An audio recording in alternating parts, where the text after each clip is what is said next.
You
guys good?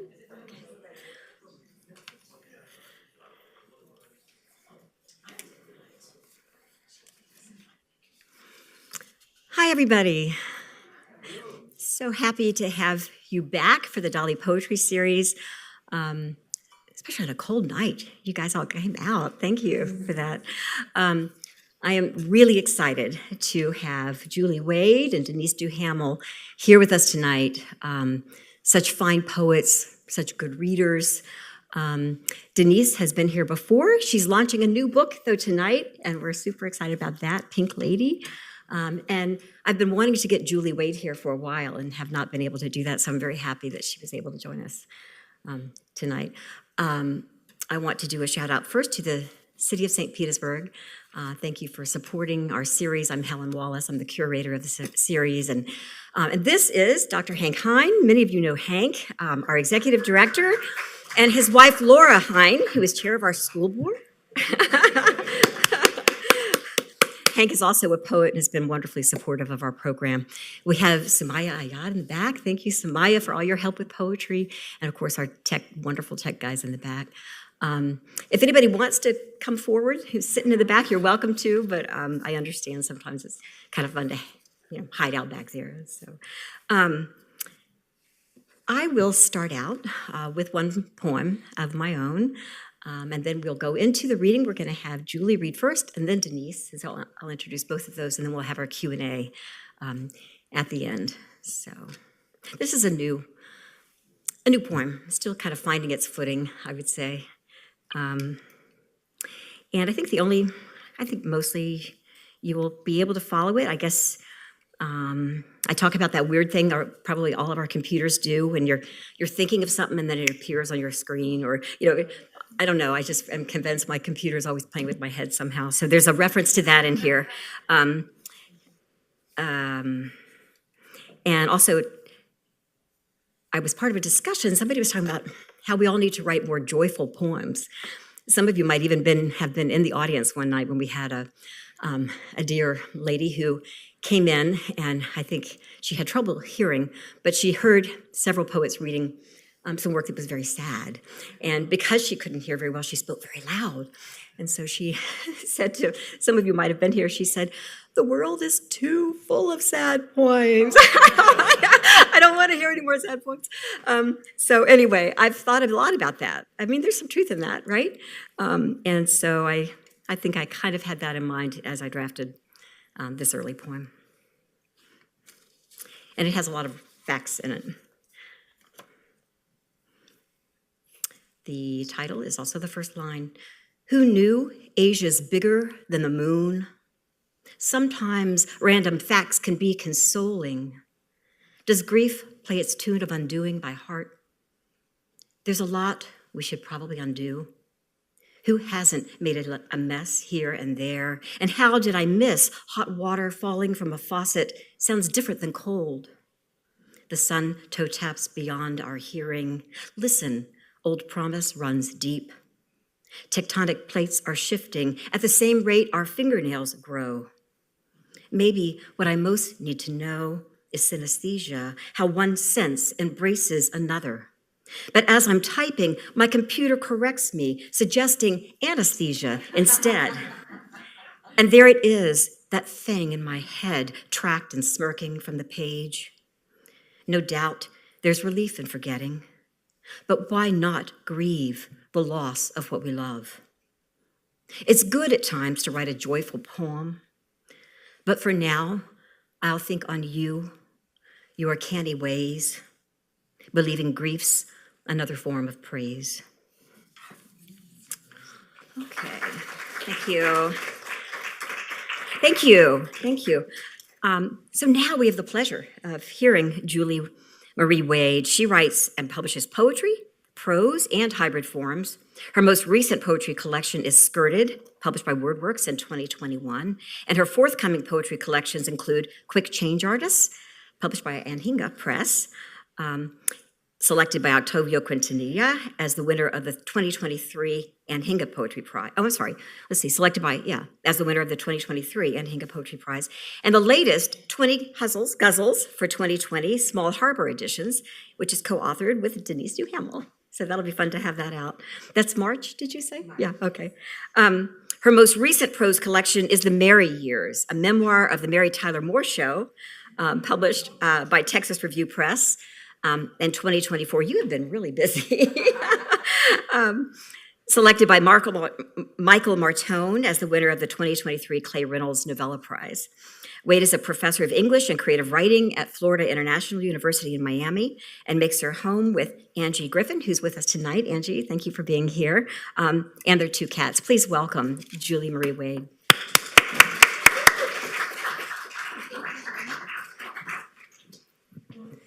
Good evening, everyone. Thank you so much for being here and for having me here. Thank you for inviting me, Helen.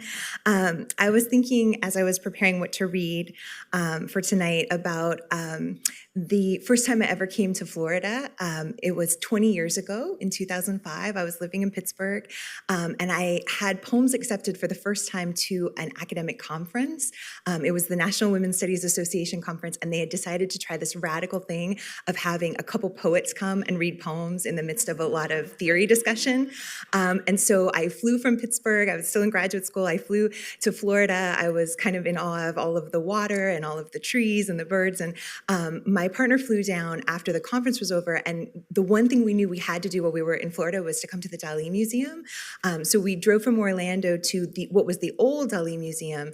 And I realized recently, wow, that's been 20 years since I set foot, not exactly in this building, but at this museum. And then it was about 8 years after that a job opening happened at Florida International University in Miami. And the main reason I wanted that job was because I knew that my favorite living poet taught there. And so kind of all these full circles are happening tonight. And the book that Helen mentioned, it's not out yet, but the ARC is out. So I wanted to show you. This is what the latest 20 Guzzles for 2020 is going to look like. And we're so excited because the cover art is by a neo-surrealist, Kirsten Dierup, who's still making very active and beautiful art all the time. And she granted us this image for our book. So we're very excited for that to come out. Tonight, I'm going to read from a book that I actually launched about 7 years ago in Tampa. So I'm like getting closer, working my way back. It's called Same Sexy Marriage, a novella and poems. And I like to read from it because when I set it up, you don't really have to stop between the poems. They're all narrative and they're all connected. So the title, which in this sequence you won't hear why, so I'll tell you in advance that the title is from a typo in a human resources email, which was too good not to use, and so it's part of the epigraph. But I lived through that weird period in our history where some same-sex marriages were recognized in some states but not in others, and so when I came back from getting married in my home state of Washington to Florida where we live, there was about a 15-month period where the marriage that I had was not recognized where I lived, and Human Resources sent me a message saying, "We're very sorry, but your same-sexy marriage cannot be recognized." So during that time, I realized I think I have a lot that I need to write, and I think there's a lot of humor, even in some of the things that are not always humorous when you're living them. So the earlier part that I'm going to read from tonight, the sequence of poems, the context you would have when you arrived at this part of the book, is that about 22 years ago, when I left my home state of Washington with my partner, I heard from a family friend after we had moved to Pittsburgh that a lot of people were asking, like, what's Julie doing now? Like, is she in more school, which I was? And the answer that my mother had found to give was that I had married a surgeon and was living in New England. And this was not true. Very different from my real life. So the way that I ended up writing Same-Sexy Marriage was to figure out how I might tell the story of the Julie Wade who is married to a male surgeon and living in New England, and what her life might look like, also braided with the life that I've actually been living for all of these years. So you're going to hear some of the mix of speculative narrative as well as maybe some hints of the real narrative coming through. This set of poems will take about 14 minutes to read, and I hope you enjoy them. The Surgeon in New England Revisited. I've been gone so long, the neighbors are beginning to worry about me. First, it was my husband's interminable residency. Then years he spent building his private practice. They've watched my parents disappear into the yawn of night, so many red-eye flights depositing them in Burlington at dawn. You can't keep flying coast to coast, the neighbors warn, not at your age. Let your daughter visit you for a change. My mother explains how she loves the seasons in Vermont. People in the Pacific Northwest have never seen such striking contrasts. In autumn, we take them on long leaf-peeping weekends. In winter, it's skiing in Stowe, where everyone knows they have the best powder. And then, of course, I was on bed rest with that difficult pregnancy. What parents wouldn't come to their only child's rescue? You can't believe how quickly I got my figure back either, already playing tennis twice a week. My mother carries pictures of the twins in her wallet, flashes them everywhere like a VIP pass, lets no one inspect them at length. The neighbors say how much they'd love to meet Jessica and John, not to mention Jeffrey, but it's hard with their father's schedule lecturing for the AMA. He'll come to Seattle one of these days, my mother assures them, but right now Julie and the kids go with him everywhere, even overseas. He doesn't want to miss any big moments. None of the neighbors can blame him. I hear my parents are going to meet us in Rome this year for a 3-generation family vacation. Like Vermont, Rome is another place I've never been. My real-life wife and I are talking vacations too. We're long overdue for a trip and need to redeem our passport photos with a first international venture. Maybe Italy, we say, daydreaming Renaissance art, Vespas, cruising cobblestone roads, late-day gelatos, and gondola rides. Clearly, we have swallowed the guidebooks whole. I can picture us there with our slim luggage cases, matching styles, though hers is prudent silver, mine a more flamboyant chartreuse. Would we pass them in the terminal, I wonder, that family of 6? The parents sleek and glamorous, the children small and glamorous, all moving languidly as if in a perfume ad. The grandfather beams in the background, and the grandmother, her dictionary splayed, shouts in almost Italian for someone to carry their bags. Hideaway. For my parents, going to Vermont has become a euphemism, like Netflix and chill, just not as sexy.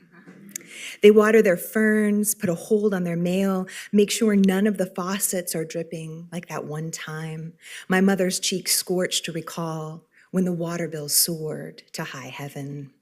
If friends offer a ride to the airport, they'll have to explain how my father's many years as a traveling salesman come with the perk of complimentary long-term parking for life. So nice the car is always waiting when we land. The fact is, though my father traveled for a living, he never parked at the airport, which would have cost his company a pretty penny even then. I remember instead Friday evenings rising through the one-way tiers, my mother at the wheel, how we scanned each walkway for a trench-coated man clasping a brown suitcase and a gray garment bag, how he always tended to blend in with that crowd. So many men left their families on weekdays for jobs on the road. Some, I suppose, never came home. But my father was faithful as a 1950s cocktail hour, conservative as daylight savings time. My mother said he was just the right combination of Paul Drake and Perry Mason. Tonight, he floors the engine at my mother's command, headlights sweeping the heavy dark from the road. They sail past signs for SeaTac, both economy and short-term parking lots, then merge with 100 other Hondas onto Interstate 5 southbound. She will have packed a dinner for them, that family staple of peanut butter with pickles on white bunny bread, brown apple slices, and chocolate pudding cellophaned for later at a rest stop. He'll play his Roger Whittaker tapes and hum along softly. She'll make a grocery list for tomorrow in the margins of the map. It should be noted this is not altogether unpleasant. It should be noted they are not entirely bereft in my absence.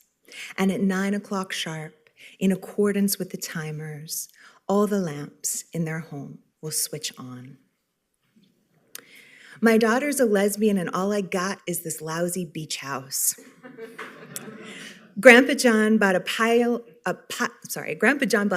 of land on the Oregon coast in 1956 when sand was cheaper than dirt, he said. My father took me there in the 1980s, only once. We stood on a dune blooming with grass, while my mother, not partial to beaches or oceans, sat in the car and sulked. This was my dad's dream, he told me, to bring the whole family here for the one warm month of the year.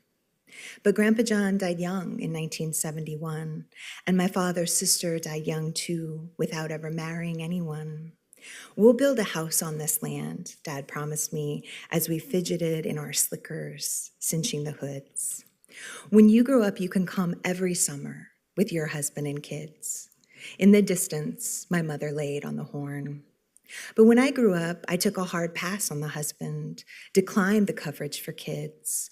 I moved to a condo on the other coast with the woman I love, where the beach is our own backyard. My father sends letters to Florida now, sometimes frantic, other times stern. It's your duty to return to Washington, he writes, then clarifies that I must come alone. We built the beach house, he revealed in a recent note. Your mother has 5,000 square feet to decorate, and she agrees with me that it's a lovely refuge from the city.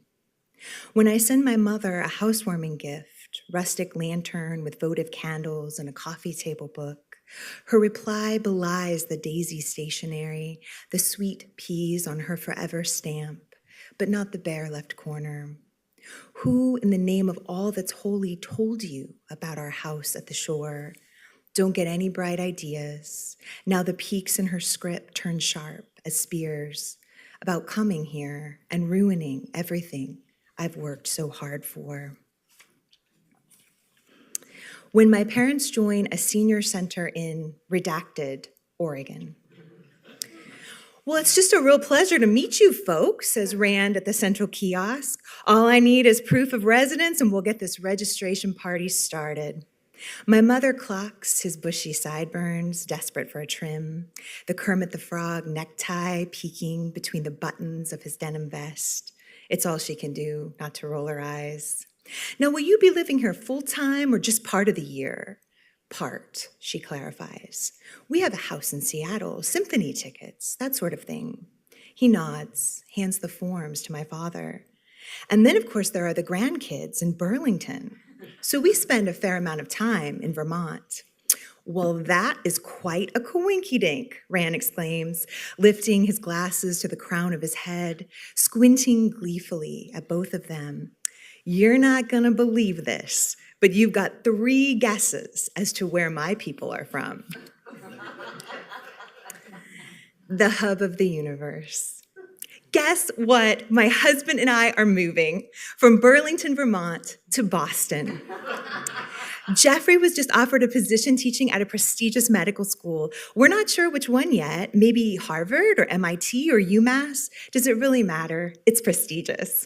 But the best news is Boston is so big, everyone knows something about it, even if they've never been, even if they've only watched a few episodes of Boston Legal before deciding it's way too liberal.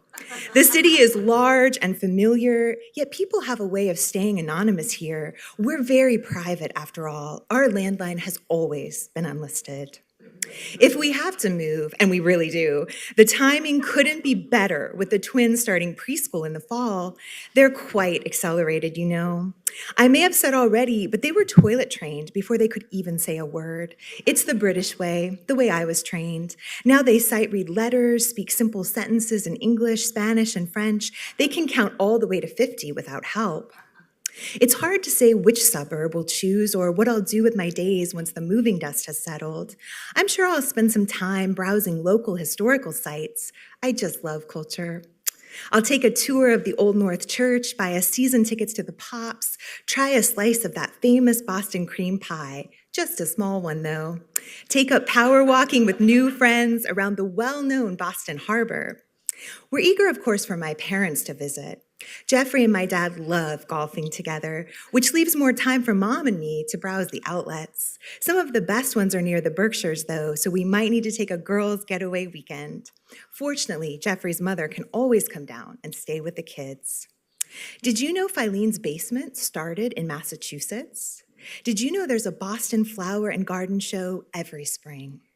Did you know Massachusetts became the first state to legalize same-sex marriage back in 2004, the same year Boston Legal began? Across the miles, my mother leans against her luxury appliances, frowning. She can't imagine why I'd ruin such a lovely story by bringing up a thing like that. And this is the last poem that I'll read. It's called Boston Marriage. Even if we had met in Boston instead of Bellingham, even if you had not been wearing your green sweater with the wool sash askew or driving your Mercury Tracer with Tennessee plates, David Gray blasting from the Discman you had rigged to your radio, I know I would have loved you, then as now, there as anywhere. Even if I had not been wearing my high-water pants with red sneakers and dark woven belts, what a catch I was. Or that Rhoda Morgenstern throwback scarf in my still permed hair. Even if we had not been 22 and 23 respectively, you brand new to the West Coast and me never having left it once before. I know I would have loved you, then as now, there as anywhere. Even if we were two women older and otherwise occupied, enlightened enough to recognize a sudden flutter in the gut is not admissible as empirical evidence, I can picture it. My son at the preschool program for exceptional suburban achievers, my daughter at the Tchaikovsky and Tot summer music camp, me, other side of town, following my GPS to the closest Whole Foods because I didn't have time to bake the gluten-free birthday cake I promised. My husband's colleague's wife has celiac's poor dear, and I'm in charge of all the preparations for her party. Perhaps you were late for a meeting. Perhaps you just popped in for a hummus wrap with sprouts and a nice strong coffee. Perhaps I dent your Volvo hatchback in the parking lot with my monstrous minivan, the one we're planning to upgrade to a Mercedes station wagon. It's no secret I've been distracted since this move, and I'm hoping if I wait right here beside your sporty two-door and apologize profusely and write you a check that you'll consider not reporting me to my unforgiving insurance company. The fact is, there have been a few other incidents, and I don't want our rates to spike again just because Babylon came on and I was singing along with the sun in my eyes. And this I can see clearly, you walking toward me through a checkerboard of silver Audis and black Saabs, the late 30s librarian version of you, which is much like the early 20s graduate student version, just more resplendent. Still with your long stride and your tousled hair and that furtive look you have been known to wear, appraising me first with well-earned suspicion. Who is the soccer mom leaning beside your car? Is she actually leaning against your door? But soon something between us will shift. We'll have to exchange phone numbers so I can get the damage fixed. And then we'll be waiting outside the body shop, which is already charged with metaphor. And we'll decide to get some lunch at the corner cafe where one thing will lead tenuously at first, then undeniably toward another. Not if you hit my car, real you insists, in the dim glow of our real-life living room. Real you thinks I'm a hopeless romantic, can't be trusted with such a wild subjunctive, since I have a weakness for movies like Serendipity. Absolute shit, you say, which is true, I won't dispute, but also Sliding Doors, which even you admit was charming. See how they end up together anyway, sooner or later, the two who are meant to be. They're not even gay, real you grumbles.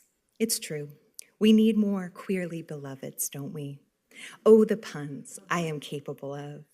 I place my real hand in your real hand, tell you again how I would have loved you, then as now, there as anywhere.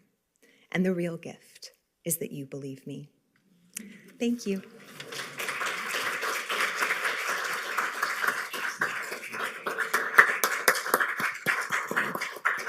Thank you, Julie. That was wonderful.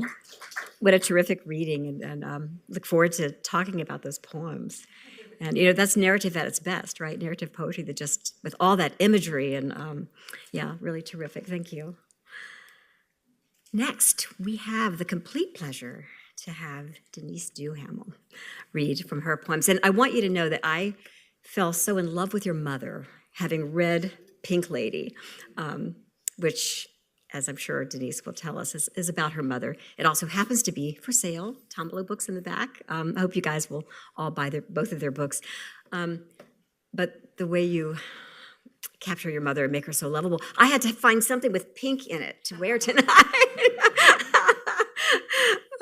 Yeah, what a neat lady. Okay, so Denise is most recently the author of Pink Lady, published by Pitt Poetry Series, 2025, brand new. This is her launch. Congratulations.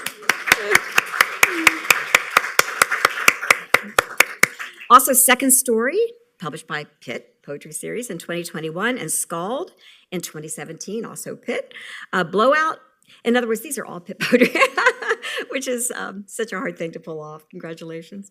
And Blowout was a finalist for the National Book Critics Circle Award, in which 2024 is a winner of the Rattle Chapbook Prize, and she and the late Maureen Seaton co-authored 5 collections, the most recent of which are CAPRICE, Collaborations Collected, Uncollected, and New, Sibling Rivalry Press in 2025, and Tilt. Her other titles include Ka-Ching, 2 and 2, Queen for a Day, Selected in New Poems, The Star-Spangled Banner, and Kinky. Her nonfiction has appeared in the New York Times, and her book of lyric essays with Julie Marie Wade is Unrhymables, which I'm determined to find someday. I want to get a copy of that. Collaborations in Prose, and that was published in Noctuary Press in 2019. A recipient of the NEA and a Guggenheim Fellowship, she is a distinguished university professor at FIU, Florida International Museum University in Miami. Please welcome Denise Duhamel.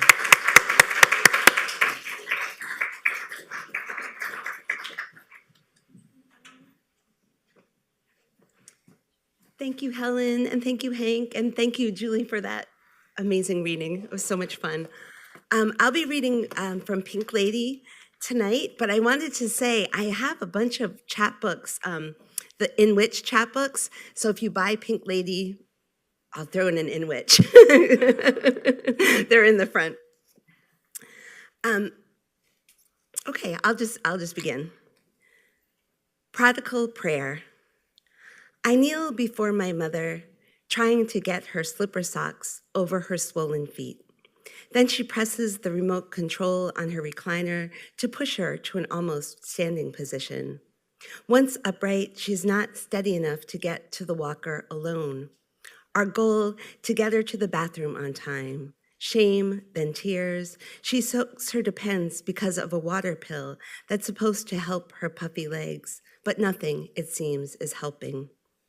This is a week before her second fall, the bad one, before the pneumonia and sippy cups, before her right arm no longer works, before the fingers on her right hand go numb.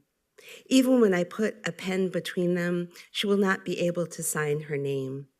This is before the hospital and more sippy cups, one with the Nemo logo on loan from her great-grandson.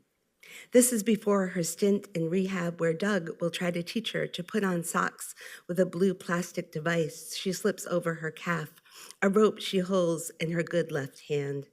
She will keep cheese popcorn in the seat of her walker and offer some to Doug, who looks like Matt Damon. She will be like a girl with a crush. She misses my dad, dead 11 years, but some days is angry he left her. This is before I drive her 20-year-old Toyota to see her in the Catholic nursing home where the priest reminds us this too shall pass. I think about my mother passing water, about her ultimate passing, her eventual death. I question if her pain will indeed pass, if what is passing through her body will keep on passing, looping into her, the morphine drip, not quite enough to dilute the pangs in her spine, her neck, sciatic nerves running down both of her legs. A chorus of nuns will sing while playing maracas and tambourines. One sister will drop her percussion as she falls asleep mid-song. It will be funny, then touching, then ultimately so profound, I become my mother taking care of a 2-year-old me. I become my mother who puts a pillow under my stomach when I can't breathe. With cupped hands, she pats my back just the way the doctor shows her, the doctor who says to pretend my back is a bongo drum. When the fever comes, she rubs my arms with alcohol and flips the pillow under my head to the cool side, puts a bucket near my bed as I'm sure to vomit. When we go to Lasselet Shrine to see the Christmas lights, I mistake the basin for donations near baby Jesus' cradle as a puke pail. All the kneeling people around us laugh, guessing perhaps what a sick child I am, and how many nights my mother sits up with me with Vicks and antibiotics, inhalers, and picture books to help calm the cats who live in my chest making strange wheezing sounds. I'm allergic to cats and dogs and even stuffed animals, grass in the summer and leaves in the fall, lilacs which blossom in spring, and my lungs can't take the winter cold. No wonder my mother wraps the statue of the Virgin Mary she kept by her marital bed and puts it in the bottom drawer. The Virgin helped her to get pregnant, but after me, she's had enough. Soon, my mother is again with child anyway. She tells me how I still wanted all the attention. As soon as my mother started nursing my sister, I'd put my hand in the diaper pail and stare at her, daring her to make me stop. When JFK was shot and my mother wept in front of the television, I blocked her view with my 2-year-old body and peed on the carpet. Now it is my mother peeing, mortified, drenching her nightgown. She once changed my diapers, and now I change hers. Oh, little mother, my helpless daughter, please forgive me, for I have sinned. It has been years since my last confession, my last therapy session. Hail, Mary Jane brownies, please help my mother's appetite. Please help her to sleep. Hail, Mary, full of grace, please heal my mother's bruised face. So I wrote this poem shortly after my mother went into a nursing home in December of 2019. And I had told her, even though I lived in Florida and she was still in Rhode Island where I grew up, that I would be there, at least once a month, if not more. But then, of course, COVID happened. So we were separated for quite a long time. This is called The Last Time I Saw My Mother Before the Pandemic. The last time I saw my mother before the pandemic was on Valentine's Day, 2020. The residents who were able to sit up gathered in the dining room. Pink lady volunteers decorated with red tablecloths and streamers for a festive lunch. At first, my mother didn't want to go, but I talked her into it. I brought my own food, supermarket sushi, and the residents at the table were mesmerized by it. One had never seen raw fish before. Another said her son eats it too, but she found it scary. They had me read the ingredients aloud. Women from the kitchen served small meals as Frank Sinatra crooned from a boombox. I cut my mother's chicken for her. She was still getting used to eating with her left hand. The server insisted I join them for dessert, a slab of vanilla ice cream cut into the shape of a heart with a drizzle of raspberry sauce, a silhouette of a lipstick kiss. So I should say, too, that my mother was put into this nursing home where she had worked, actually, as a young nurse. So it was very like not a great full circle moment, but it was a full circle sort of situation. This is called Snow Globe. My mother tells me the nurses dress like astronauts. Mount St. Rita must go on the assumption that any of the patients could be infected. The RNs complain that it's hot under their masks and visors, gowns and jumpsuits. My mother suggests the nurses open the window for air, even though it's chilly, even though it's a nor'easter. All they had to do was get me a blanket. Poor things, they're working so hard. Then her room is a globe, everyone's world shaken, snowflakes and stars. Pink Lady. I stopped eating apples during the pandemic when I became afraid of anyone else touching food I'd soon consume, before science understood COVID didn't live on surfaces. These were the days I scoured my doorknobs with overpriced Clorox wipes, waiting for news from the nursing home. Would my mother survive or not? Apples never came back into my diet, even when they were once again deemed safe. I don't crave them anymore or miss that Pink Lady's spray of mist as I took a knife to slice it open. I don't miss the crunch of the peel or the sugary flesh. Whenever I came across a bruise, I'd spoon it out.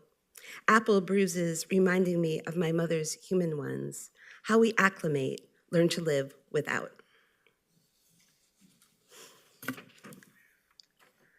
And this is called Now That My Mother Isn't Allowed to Walk in the Halls. Now that my mother isn't allowed to walk in the halls, the pain from her arthritis is getting even worse. The palliative care doctor is trying a new med, but it gives my mom nightmares. Last night, she started screaming for Joan, her roommate, who pressed the help button as my mother couldn't find her own help button. She didn't know in that moment she even had a help button. Yesterday, my mom told me they'd stopped feeding her, but when I called the nurse's desk, Maria tells me she was confused, but still ate half of her pancakes. My mom asked me why I won't come to visit. For a minute, she's forgotten about COVID and the extra snacks in her drawer. In another nightmare, she is part of a medical experiment. She laughs a little now that she realizes it was all a hallucination. Maybe she's watched too much horror on Netflix, she says. And you won't believe this, but in another dream, there was a man in my bed, and it wasn't your father. I say, have fun, but be careful. I don't want another little sister. And I am so relieved when she laughs that she gets my joke that I tell her another. Michelle Wolf says that the virus is nature's way of saying, go to your room and think about what you've done. That was in a comedy special, like right after COVID. It's a good one. This is, the next two poems are about my mother as a much younger person. And this is called My Mother in Her Grass Skirt. My mother in her grass skirt in a hula dance pose, under the clothesline, absent of clothespins or clothes, her long hair strategically draped over her chest. She is 10, it's 1946, World War II has just ended, her older brother back home, her older brother, a father figure who will walk her down the aisle when she grows up. He bought her this skirt, this wrestling skirt, which scratches her waist, this artifact from the Pacific where he was stationed, where he saw a pregnant woman shot, the only atrocity he'd ever talk about. He was shell-shocked, the word for it then, and he woke up screaming in the bedroom next to my mother's, and my Grammy would go in to soothe him. He was 6 feet tall and 120 pounds, not at all the way my mother remembered him before he left, when he loved food and made a snack of a butter and brown sugar sandwich before my Grammy even finished the supper dishes. By the time my mother married, by the time I was born, he'd regained his weight and became an accountant through the GI Bill. For the rest of his life, he liked numbers and things he could control. My sister and I loved him, our favorite uncle. My mother hated this topless picture of herself. Sometimes her brother's nightmares disturbed her sleep and she'd doze off the next day in class. She said the grass skirt made her look fat. Of course, I know now it was much more than that. And this is called The Brat. Of course, my mother was once a baby who suckled at my grandmother's breast, and my grandmother was also a baby, and so on. Pre-me, my mother had a whole life. She was last born a menopause baby, a brat, a mistake, though my grandmother was only 36. My mother was afraid of redheads. Something bad happened to her when she was little. My guess, a predator with auburn hair. My mother was a smarty, an A student, a good girl. Her father drank a lot and died young, just as she was heading off to nursing school. To prove she wasn't a mistake after all, she moved back home, became my Grammy's savior, helped with the rent as her brother and sisters were already married and out of the house. My mother was beautiful in her nursing cap, her cheeks especially pink in the graduation photo. She always thought she was fat, even though my father looked at her with adoring eyes. She was so tiny when she died, we called her a model. What a shame to finally be thin when she couldn't enjoy it, no way to experiment with fashion in the nursing home. A CNA buttoned her up each morning, half of her clothes lost in the watch, often wearing another resident's nightgown. Before my mother's body gave out, she took care of her mother, my Grammy, taking her shopping, giving her enemas. More than once, my mother talked her mother out of suicide. Before my mother's body came out, she took care of my father, my sister, and me, and all those patients in the hospital. When she was little, she was called the brat, and she spent her life proving she was anything but. So my mother died in July of 2021, but by then it was Omicron, so my sister and I were able to visit because of end-of-life visits. They would let us go in. Mercy. Just yesterday, her great-grandsons picked up baby toads and let them hop from their thumbs. I hold her hand and rub her arms and tell her she can let go. The toads landed in the grass where the boys were afraid to step on them. I'm thinking about my mom landing somewhere soft and green, when even my rubbing hurts, when she says, "Please don't touch me." This is called Nourish. My mother's nipple, from where I once fed, pokes through her hospital gown as though it is one of the snaps. I'm not sure I should touch her breast, rearrange her, as so much of her body hurts, and she's at last floating on morphine. Her nipple once nourished me, but now nothing can nourish her, as she refuses all food. I'm feeling useless, wanting to preserve my mother's dignity, when a nurse with a solution so obvious, so simple, pulls up the bedsheet. Orchid. My sister bought my mother an orchid to put on her windowsill, something pretty for her to look at. The orchid needed to be fed an ice cube 3 times a week. When my mother was better, she would get a piece of ice from her drink and lovingly place it in the orchid part herself. Then, for a while, the nurses or my sister and I took over. The morning my mother died, the orchid drooped and bowed its browning head. Maybe it died in sympathy with my mother, or maybe it was the first time in a while I thought to look. We were so busy at the end, hovering around my mother, fussing to get her to take ice chips. This is called Purse, and I wrote it after a Gertrude Stein poem, also called Purse. And Gertrude Stein wrote, "A purse was not green, it was not straw color, it was hardly seen, and it had a long use, and the chain was never missing, it was not misplaced, it showed that it was open, that is all that it showed." Purse. When my mother passed, I emptied her white purse, tissue pack and reading glasses, coupons and a dress book.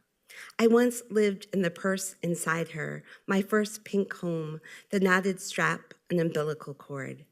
When I grew up, I took care of my own purse, its pristine lining, never stretched or stuffed with a fetus. I waxed the buckles, polished the pink clit, the tender button that opened and closed my clutch. I carried pleasure inside me, my lips keeping so many secrets. I tipped my mother's empty purse upside down, its vulnerable silk insides torn. And this is called, I Put All the Poems About My Mother's Death in a File. I put all the poems about my mother's death in a file, and that night I dream I have my period. I'm soaking through the pad, rummaging for clean Kotex under the bathroom cabinet. The pad is heavy with blood, so cold, so real, so like I remember life before. I wake up, 61, my sheets dry and clean. Maybe I have come full circle, the way menstruation comes full circle, an end, an egg released. Or had I filled the pad, my notebook, and it was time to start a new cycle, put the final period on my project. My mother and sister and I sometimes bled together, our bodies in sync. As a child, I was prone to nosebleeds, my first awareness that blood might come at any time. The nosebleed stopped during adolescence when I began to bleed below. Shortly after my father died, my mother took a weekend trip with her friend. She returned home to find her fridge on the fritz. She felt so alone. Everything in the freezer had melted, and juice from the frozen strawberries leaked through the upper door. My mother called me sobbing. She said her Maytag was bleeding. And this is called Inheritance. My sister gives her grandsons the Cracker Barrel gift card my mother never got to use. They buy candy, Smarties, Cowtails, now and later long-lasting chews, then blow kisses up to their Gigi, who now lives beyond the cluttered ceiling in a gloriously retro heaven that smells like a Yankee seaside candle or maybe pancakes. I stole that line from one of the little boys. And this is the last poem I'll read. And thank you so much for listening, and thank you for reading, and thank you for having me. My mother's cover-up. I bought one for her at Walgreens, teal blue with sparkles. She was so hunched over and short by then, it flowed almost to her ankles. I kept it here in Florida so that when she visited, it was one less thing she needed to pack. It was in a drawer along with her one-piece skirted bathing suit, which had adjustable shoulder straps to accommodate her lopsidedness, her scoliosis. Now that she's gone, I wear the cover-up and mourn each loose sequin, trying to catch them as they fall. Walgreens doesn't sell this kind of caftan anymore. If it did, I would buy more as a way to keep my mother with me. I walk the seasonal aisle as though it's a metaphor for life itself. Plastic pails and shovels to make dreamy castles, water shoes to protect our feet from rocks, and Neil noodles to keep us afloat. Thank you. Thanks so much. Thanks. Thank you.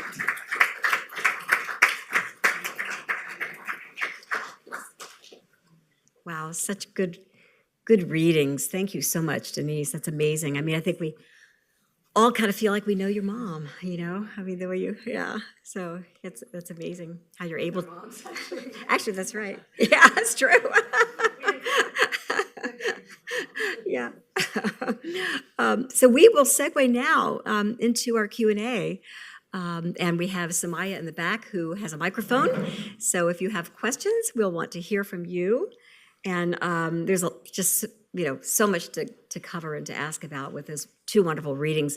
I'll start us off because I'm interested. I know you both write lyric essays in addition to poetry, and clearly your poems read just they're so narrative with so much rich detail, and yet occasionally a rhyme, internal and or at the end.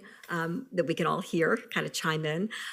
So I would love to hear you talk a little bit, since you both write in both genres, about how you see poetry maybe infusing your lyric essays and how you feel lyric essays may have affected your writing of poetry. And maybe a brief description about what a lyric essay is as part of that. So, yeah. Do you want to say that Julie knows more? She teaches. Can you hear me? Yeah. Yeah? Do I even need this? Yes. Yeah. Oh, okay. All right, sorry. I think, Julie, would you mind taking the lyric essay definition? Because Julie actually teaches a whole graduate seminar on it, and I just dabble. Sorry. Is this on?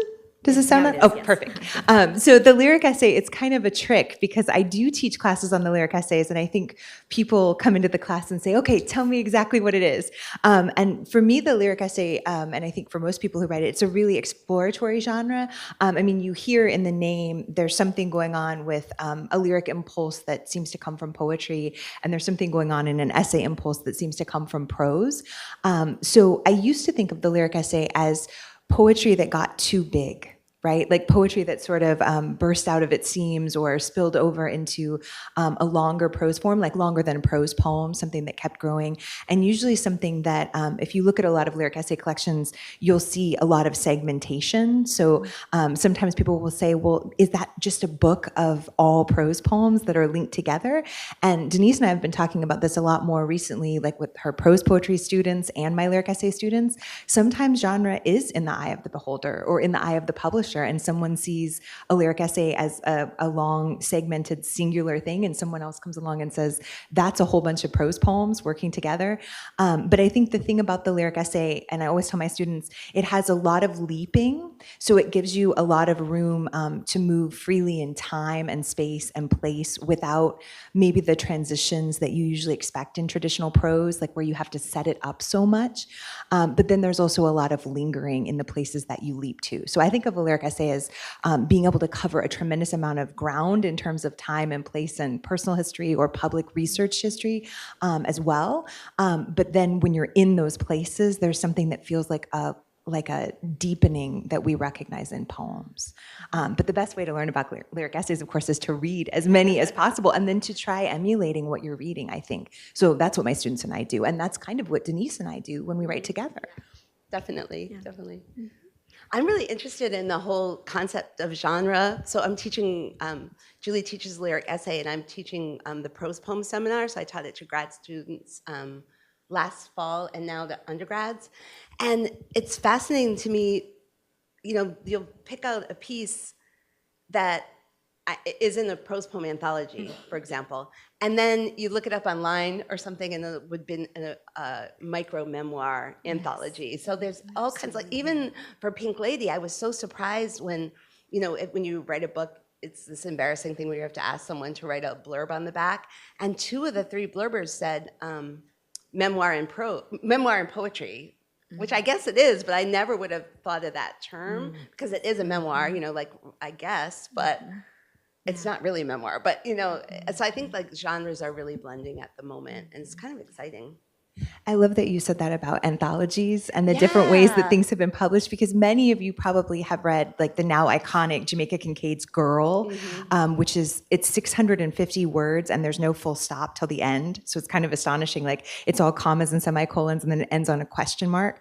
And so it has been anthologized as short fiction, like flash fiction. It's been anthologized as lyric essay, and it's been anthologized as prose poem. So there are a lot of like interesting ways that, you know, maybe it's almost like what we see in genre is partly like an ink blot that we're holding up, and we're it might be most interesting to see like, what do you see in this, like what, and then we can talk about why. And that made me think of Michael Ondaatje's novel, The English Patient. I read an article where someone argued, it was really kind of fascinating because I'm teaching the prose poem so much.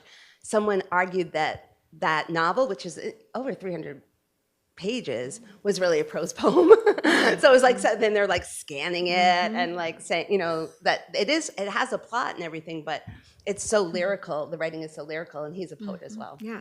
So that's a really long answer to your question, I think. Yeah, no, it's so interesting, and I know that lyric essay is asking, you know, a lot of the same questions, of course, that we can find in poetry, but it's kind of stalking its subject through metaphor, right? And yeah, I think you all do that so beautifully in your poems. Questions from you all?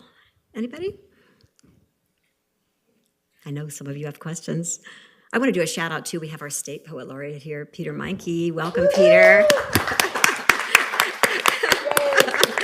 Glad you're here, and his daughter Gretchen. And we have many writers here. Thank you all so much for being here. Some questions from you. Yes, Nancy, and then Hank. I'll just come with Oh, hang on I'm one sorry, second, just Nancy, for here our comes in. live streamers to be able to hear you. Yeah.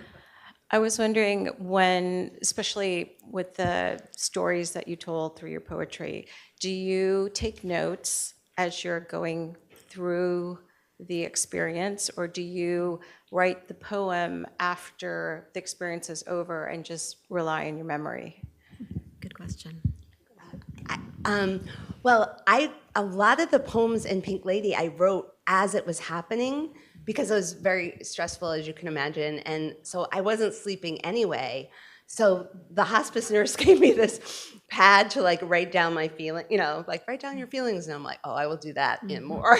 And so I was writing. I would just write through the night. Wow. When I couldn't sleep. I would wake up and write. So even though they weren't quite poems yet, I can, in fact, they made me take out the dates because it was so ridiculous. I'd be like, July 8th, 3 p.m. July, and they were like, you know what, it doesn't, no, we don't need to know like a blow by blow. But I had the times, I had the dates, like what she said. And so I wrote, maybe they weren't, finished poems, but I did keep notes as it was happening. I think it's very hard for me now just not to have a pen. Like I brought a pen up here. I feel like everything that I read, I have to annotate in the book to feel like I'm really being a reader. And so for me, it's always jotting and noting, but not necessarily like Pink Lady is such a specific, like, you're watching this process happen. And I think it made those poems so rich, all of that detail. I think I'm usually jotting without such a specific, like I don't necessarily know that it's going to be in a poem or a lyric essay, but it feels like the same way that I would read a book, like just the need to be jotting as I'm hearing things or as I'm moving through the world. Like it just feels like I got to do that. I got to always have my pen. And when I finally get to like typing something, that's when I think I'm saying like, okay, maybe this could be something in a recognizable genre. But before that, it's just, and sometimes you surprise yourself, right? You go back and you think, I don't even remember jotting this down, but now it has a kind of urgency. So I want to take it further and see what it could be. Yeah, good question. Thank you both for reading so generously and so lyrically. It's nice. Responding to Julie's assertion that writing seems to be the inherent response to reading and a kind of completion.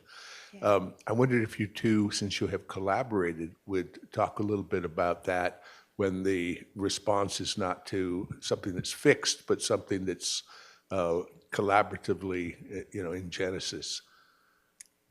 We can talk about that. Well, I was a longtime fan of the collaborations, and still am a longtime fan of the collaborations of Denise Duhamel and Maureen Seaton, and also other writers that you've collaborated with. But I never really knew that I would collaborate with anyone until I met Denise, and she invited me to collaborate with her. And I love that process because it does feel like reading plus, right? Like when the person that you're collaborating with, we usually collaborate by email, like sending work back and forth.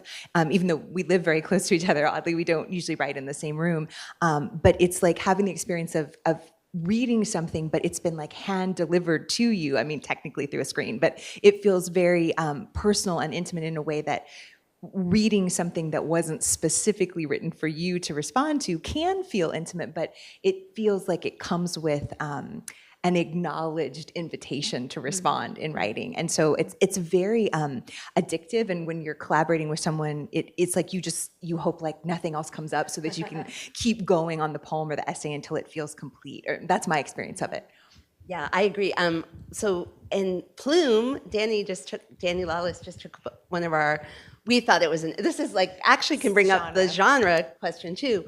We wrote, it's called Open Book: 100 Secrets, and we just wrote like 1, 2, 3, back and forth, back and forth, back and forth. And it was really associative, so Julie would write something and it would spark me to write something. And it's almost like a conversation, but not, it's a conversation, but not. It's more like an invitation to, what do you think? Or that game, that improv game, yes and, yes and, yes and. And we thought it was an essay, and so we sent it out, or we wrote it thinking it was an essay, or believing it was an essay, and then we sent it to the essay editor at Plume, and he's like, no, but can you send me an essay? And I was like, no, I did. Did you see the attachment? And he's like, that's clearly a poem. Send it to Danny. And so, but it's like, this, anyway, this way, I think what collaboration does is that it's like you're getting a prompt every minute. Everything you get, it's almost like picking up a book. Have you ever done like you pick up a book and just pick out a word or a line and then just start writing from it? And you don't have to face the first person who writes does have to face the blank page. But after that, no more blank page. So yeah, it's really freeing. Well, and Hank, you have your wonderful book that you did with Jeff Godby in California. Yeah, yes, well, did you do a I think a collaborative lot book? of people, kind of an epistolary collaboration like that. But thinking of holding that in mind and thinking of your remarks about this sort of osmosis between genres, do you find there's also the potential for kind of osmosis of authorial identity where you guys hell are yeah. really collaborating? Yes. Well, on the late Maureen Seaton, she was like a wild collaborator. She collaborated with a lot of people, including me, but she loved collaboration, and she always said she was looking for the voice that wasn't herself.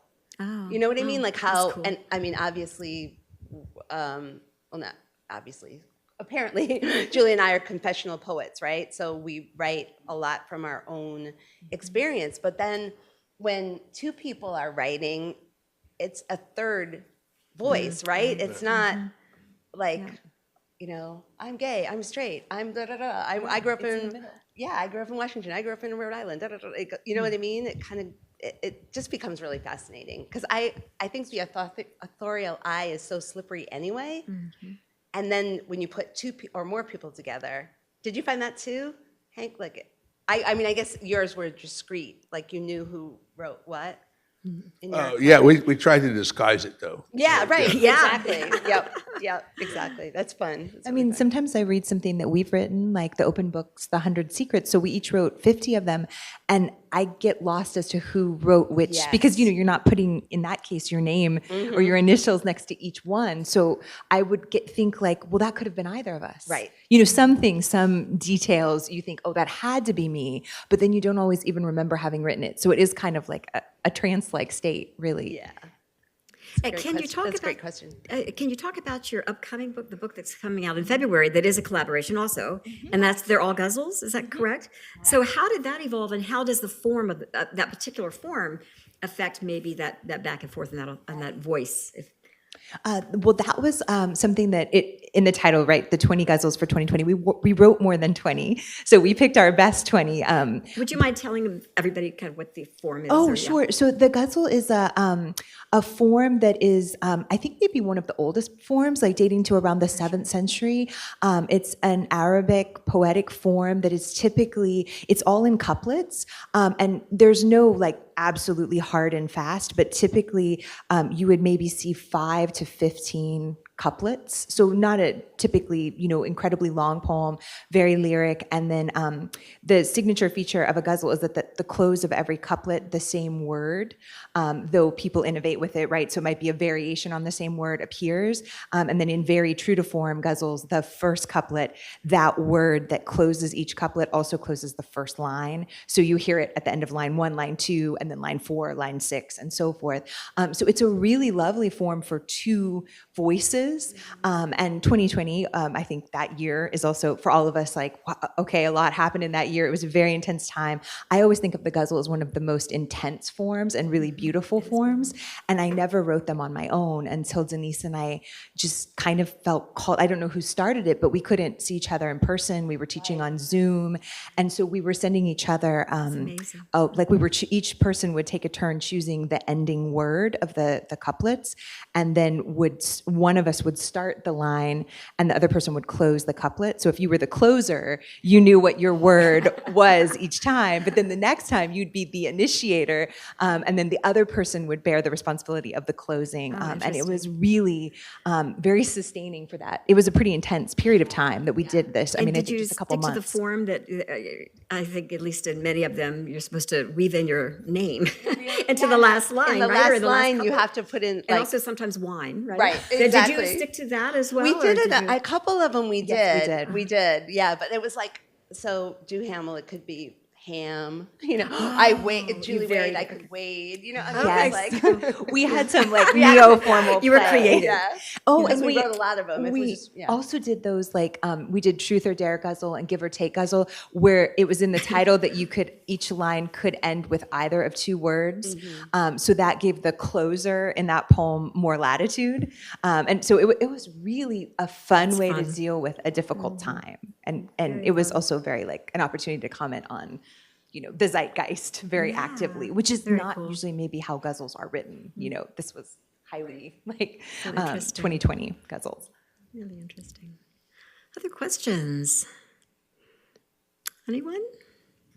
Yes, Sherry. If I I assume that they're doing well and that they're probably grown up.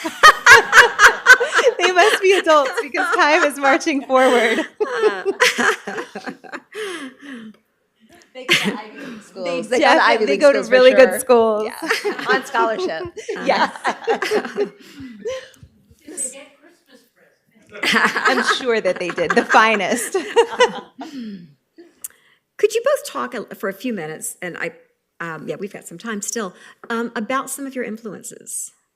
I know from having read some of your interviews, both online, you give a lot of good credit to the people, not all women, but many women who came before you and continue to influence you. If you all could both talk a little bit about that. I want to start because Denise is one of my hugest influences, which I know is weird because we're sitting on the stage together, but not to embarrass you, but just that, I was so inspired when I first read Denise, and the story happened because I was an MFA student. I actually wasn't reading Denise in a class, but I was in a very long elevator at the Cathedral of Learning in Pittsburgh, and it's like 42 stories, so you have a lot of time in there. And a student from my class was kind of sizing me up, and like we didn't really know each other, but we were in the same class, and she said finally, "You should read Denise Duhamel. She's a cheerful feminist like you." And I was like, wow, Cheerful that's feminist. great advice. I love that. And so I went to the University of Pittsburgh Library, and I got really excited because I hadn't yet read as many poems. I don't know, I hope this isn't true in most educations now, but I just hadn't read a lot of poems by living poets when I first went to grad school. I realized most of my poetic education had been poets from other times. And not many of those poets had kind of addressed the zeitgeist in their work, or if they had addressed the personal, it felt like it was in a more coded or formal language that kind of kept it at a distance. And so I was just astonished and really excited to read poetry that felt so immediate, and to like moments I recognized, even though we are technically of two different generations, I really felt like this is a living person writing the now. And it felt like all that socially lived theorizing I was hearing about in all my feminist studies classes was like happening in the poems. And so Denise is a huge influence for me, and also all of those poets who also turned to memoir and lyric essay. So I was hugely affected by like the work of Toy Derricott and Mark Doty, and realizing that you could do both or more than one kind of thing. And I was also hugely influenced by Maureen Seaton and Denise's collaborations with her. And you mentioned Holly Iglesia in one interview that I read by you, and she was a friend of mine in grad school. So yeah, yes, yeah. I love Holly's Holly. We love wonderful. She's a Holly. wonderful prose poem. She's really writer, good, and, yeah. she's terrific. Ankles of Ascent is just a touchstone prose poetry collection for me. We've invited her a couple of times here, but she hasn't been able to come. But yeah, she's wonderful. We see her sometimes in Miami. Holly Iglesias, she's so good. And she wrote this book, Boxing Inside the Box. Yes. And I've taught it in my prose poem class. It's about women prose poets. And she visited my class on Zoom. She was so generous. And she was talking about her feminist impulses. And we were talking about like joy and hilarity. A lot of prose poems are really funny. And she's like, no. A prose poem is a brick you throw through the window of the patriarchy. And it was like, whoa! She was so great. She was fantastic. She was so good. She was really good. She was really good. Yeah. Holly. I mean, Holly was also friends with Maureen Seaton, my friend who has since passed, and they wrote together. Actually, they did some collaborations together. I think my main influences would be Sharon Olds, but I feel almost like a cliche saying that because I think it's every woman of my generation, But I just felt her poems were so stark and truth-telling, and she was writing about, you know, sexuality and about abuse and about, you know, all these like very taboo subjects. You know, I think now so many women are able to write about these things because of her. And I really love the poet AI. I do too, yeah. Oh, so good. And she was great, did like a lot of persona poems, and I thought she was really terrific. And then oddly enough, I really liked Albert Goldbarth because he was funny, and he used, I know a lot of other poets did use pop culture, but he was one of the first poets that I read, and it was about Howdy Doody, the puppet. And I didn't know who Howdy Doody was because it's like I was just far enough, like a few years younger. And then I went, you know, like, what's Howdy Doody? And I looked it up and I saw this insane puppet with red hair and freckles. And I just was like, he's great. And he wrote a lot, you know, and Frank O'Hara also wrote a lot about pop culture. So he was a really big influence as well. The first poetry class that I audited with Peter Mikey at Eckerd. I don't know if you remember this, Peter, but it was with you. We studied the book by Eye. So yeah, it was a wonderful class. You introduced me to her. Yeah, she's amazing. She's really incredible. Other questions from any of you all? I'll just Tyler bring the Gillespie. microphone to you. Thank you, so our live streamers can hear. Hey, great reading. I have a question as educators, especially in Florida, but I have a lot of questions about that. But what I want to specifically ask is about poetry. What is your approach to giving feedback to students and kind of encouraging that voice while still giving constructive criticism? That's a really good question. I use in my classes, well, really in any genre, but certainly in my poetry classes, that the way that we read the poems, not by the members of the class, is looking at the craft choices that the poet has made, of course, but also we talk a lot about like reading as fellow poets, even when the poets are beginning poets, and so looking for the choices that the poet on the page has made, and then collecting the invitations that poet has given to us, permissions that poet has given, like maybe you didn't know like that was allowed in a poem, and then the third one is prompts. So I love when you said collaborating is like getting the prompt, but like going into other people's poems, looking for even maybe imagining what might have prompted this poet to write this poem, and then by analogy, what would be my poem in response to that same kind of a prompt. So when I'm giving feedback to the poems of my students, we're trying to sort of, I guess the frame is like lineage, like when you're reading under the influence or in the spirit of other poets, then you're also writing out of those invitations and permissions and prompts. So when I'm giving feedback to my students, I'm usually starting by telling them, these are all the choices I see you making, and then these are some of the invitations and permissions that I feel as a poet reading your work, and then these are ways that I think that this poem can grow. So I think the most important thing, especially poetry, is one of those things that people tend to feel very awkward about and very protective of.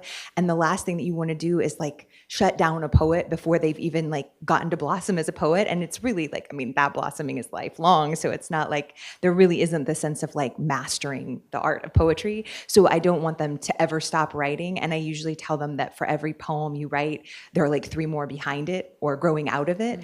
So we just try to focus a lot on generating more. And I usually don't focus a lot on heavy revision of poems until I'm in like the graduate poetry seminar where the students have actually produced a lot of poems, because the worst thing would be like editing it down to nothing, right? Like just like scratching away at it until there isn't anything there. I'd rather have the student write like, 20 poems and then kind of choose which are the ones I'm going to focus on for like fine tuning. It's just more about keeping them writing so that the work can grow on its own and get better. Yeah, I ditto. I think all that is great. I agree. I've been trying to bring in a lot of like, especially now because of what's happening in Florida, Audre Lorde has a lot of really amazing teaching tools of like what is essential for you to say, what's the worst thing that could happen if you say this, what must you say, so that the poem, especially for undergrads, I find the graduate students kind of are already there. I mean, the feedback is, they can take it. They'll whatever you want to say, they'll take it. But for undergrads, I mean, so that they will have an investment in what they're writing and what they're writing about, because I think a lot of undergrads, this is just my experience, are kind of like convoluted. Like they don't really want to say it. They want to just like write some words and hope that no one knows what they're talking about. And then even you'll say like, oh, I'm sorry, I don't really kind of get, oh, I didn't mean for you to get it. Like that's the kind of thing that I get like, oh yeah, that's great, because I didn't really want anyone to understand it. So I try to like have them say something that's really meaningful to them.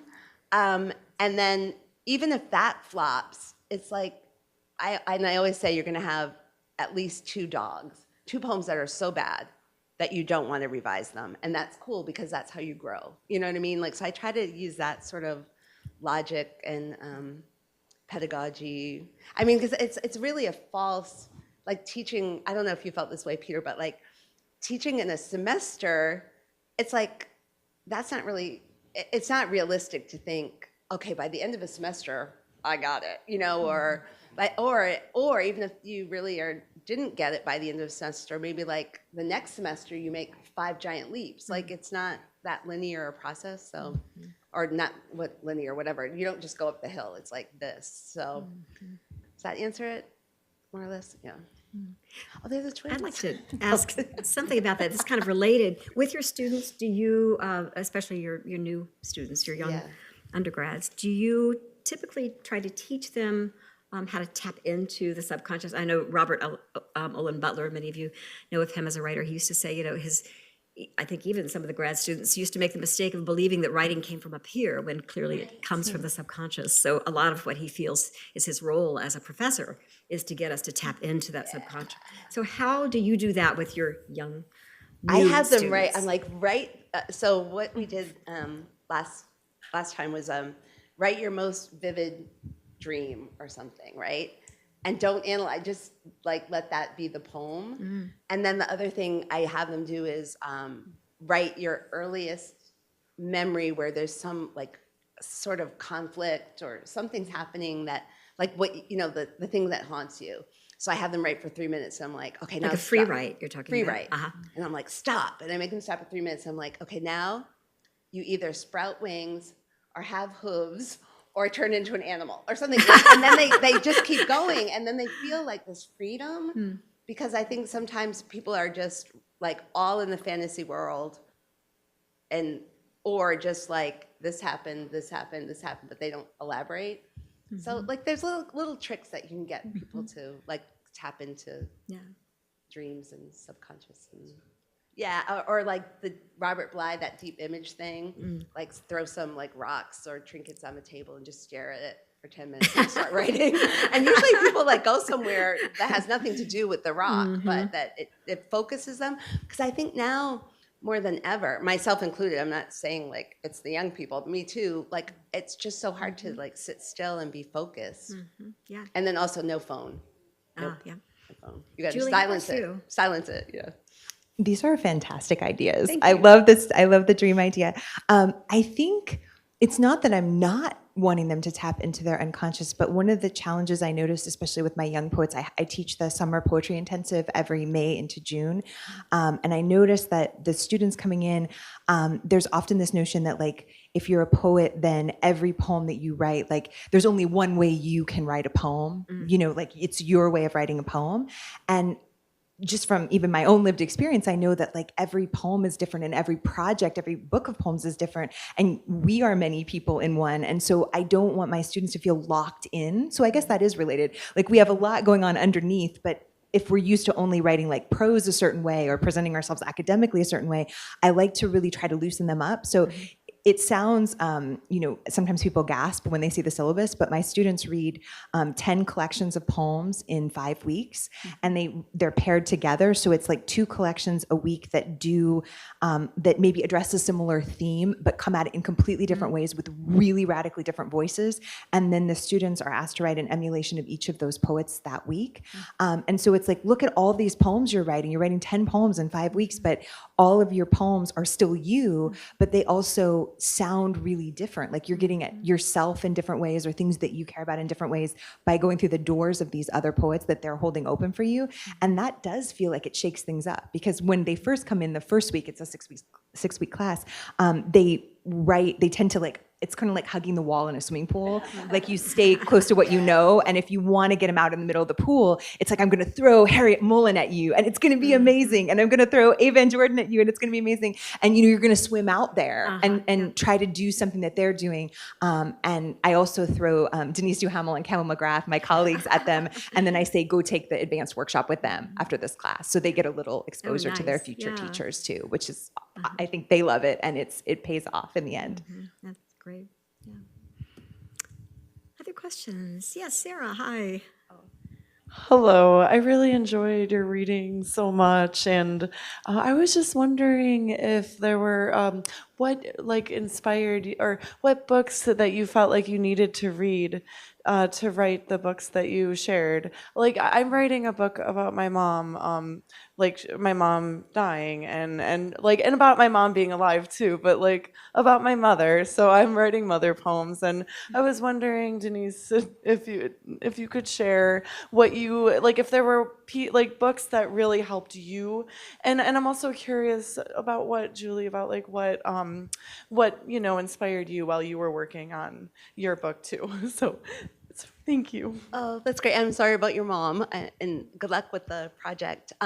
I read a book. I had read these books, but I went back to them when I was writing about my mom. Kamiko Han has a wonderful book called The Unbearable Heart, and it's about her mother is killed in a horrible accident, a traffic accident, and it kind of mines like all the feelings about that, but then also her mom was a collage artist, so it has collages in it. And so it's like what you were saying, like honoring her mother's life while also exploring her own grief as she goes through the death. Another book that I really liked, people I have different opinions about this book, but Sharon Olds wrote a book called The Father, and it's about her father's passing, and it's relentless. It's like, it kind of like what I did. It's like day after day after day, she's in the hospital, and then Kevin Young, now I'm forgetting the name of the book, but if you, or I'll try to remember it, but it's Kevin Young wrote a book, it's over 200 pages of poetry about his father's death that was also really quite moving. So I kept going back to those books, and also to shape it, like once you get a whole bunch of poems, is it poetry? Poetry, once you get a whole bunch of poems, like those are good books to go back to see like how they shape the narrative within the, like how to, shape the death and also the life that came before. But those were my 3 touchstones pretty much. Thanks. That's such a good question. Like I was trying to think about it in relation to same-sex marriage, and I realized like I think I have a really weird, like a stubborn streak as a poet where whenever I'm working on a project, it's like I'm always trying to find a thing like what would a poet not do? Or like what seems like I can, like how can I push the idea of what a poem is, or even just a false idea of what a poem is that I've internalized? How can I like push against that idea? And so I'm thinking about this and I'm realizing I wrote this pretty quickly after essentially collecting a lot of material for a really long time. But I found myself thinking a lot about like what fiction writers do, and I'm not really a fiction writer. I guess sort of accidentally I am in a poetic context here with a lot of the things that happen in the book that obviously didn't really happen. But I found myself thinking a lot about like how novelists like how much I loved just like my whole childhood, like reading, I loved mystery stories, and how I loved when you got to the end of the chapter and there would be like a little bit of a cliffhanger. And I was like, can you kind of like do that in a poem? Like, can you make a poem that feels like where it could stand alone? Like maybe it could be in a literary journal, or I could read it by itself and it could feel complete on its own, but it could also be like a segue to the next poem. Like, could I get a cliffhanger thing rolling? Or like where one poem speaks to another poem in like a different way that you get more if you've got all the poems together. So I think with this project, I was just having fun imagining myself as a novelist. And I know that people who write novels often use autobiographical material, but they also get to make stuff up.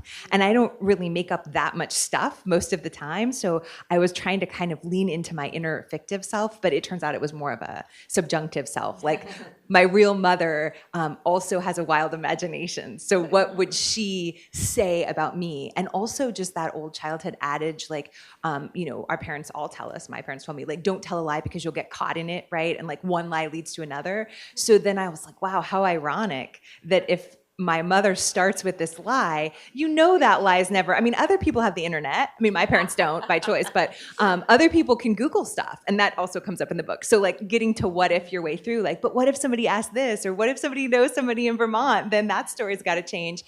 So I kind of liked, it was almost like a childhood game. Like what happens when that lie leads to another lie? Like how do you keep building this story? So some poignant material, but also really fun to play with for me.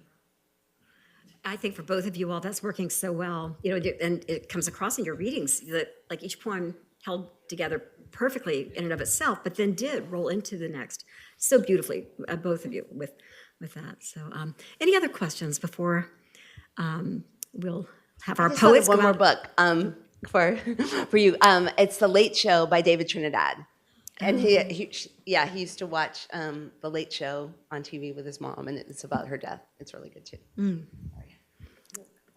Anybody else have any questions? Hope you'll go out and buy lots of books. Thank you so much, Denise and Julie, for being here with us.